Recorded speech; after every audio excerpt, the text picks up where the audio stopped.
រឿងបំផ្លាញរូបសំណាកព្រះវិស្ណុនៅមិនទាន់ចប់ទេប្រជាជនឥណ្ឌាកំពុងប្រមូលផ្ដុំគ្នានៅទូទាំងពិភពលោកប្រឆាំងនឹងប្រទេសសៀម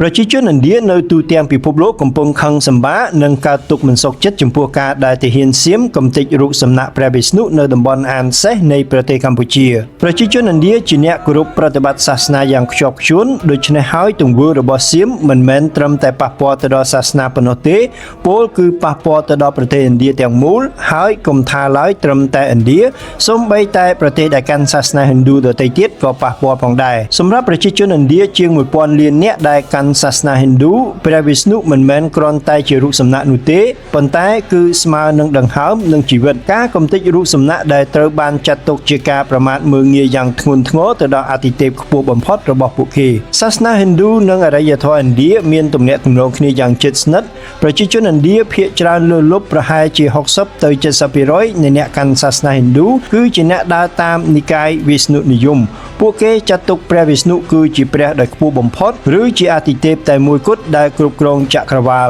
ដូច្នេះហើយការបំផ្លាញបេតិកភណ្ឌហិណ្ឌូនៅក្រៅប្រទេសត្រូវបានគេមើលឃើញថាជាការវាយប្រហារទៅលើមោទនភាពនិងអត្តសញ្ញាណនៃពូជសាសន៍ឥណ្ឌាផងដែរក្នុងករណីដោយទង្វើទាហានសៀមប្រជាជននិងក្រុមសាសនានៅក្នុងប្រទេសឥណ្ឌានឹងដាក់សម្ពាធឲ្យរដ្ឋាភិបាលចេញមុខតវ៉ាឬចាត់វិធានការការទូតឲ្យបានយ៉ាងម៉ឺងម៉ាត់ជាទីបំផុតជារឿងដែលមិនអាចប្រងើយកន្តើយបានបច្ចុប្បន្នរដ្ឋាភិបាលឥណ្ឌាក្រោមការដឹកនាំរបស់គណៈបក BJP គឺមានគោលនយោបាយការពារនិងលើកតម្កើងសាសនាហិណ្ឌូនៅជុំវិញពិភពលោកដូច្នេះភាពស្ងប់ស្ងាត់ចំពោះការបំផ្លាញរូបសំណាកសាសនាច្បាស់ជាធ្វើឲ្យរដ្ឋាភិបាលបាត់បង់ប្រជាប្រិយភាពជាក់ជាមិនខាន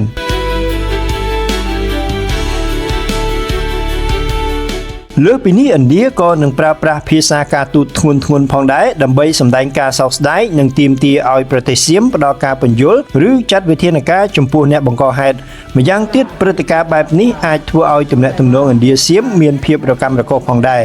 សម្រាប់ប្រជាជនជាតិឥណ្ឌាអាចនឹងធ្វើពហិការទំនិញសៀមឬលុបចោលដំណើរកម្សាន្តទៅកាន់ទីនោះផងដែរដែលចំណាត់ការនេះនឹងធ្វើឲ្យសេដ្ឋកិច្ចសៀមដាំក្បាលចុះមួយកម្រិតស្របពេលដែលកំពុងតែយ៉ាប់យ៉ឺនដោយសារការឈ្លានពានកម្ពុជារួចទៅហើយនោះ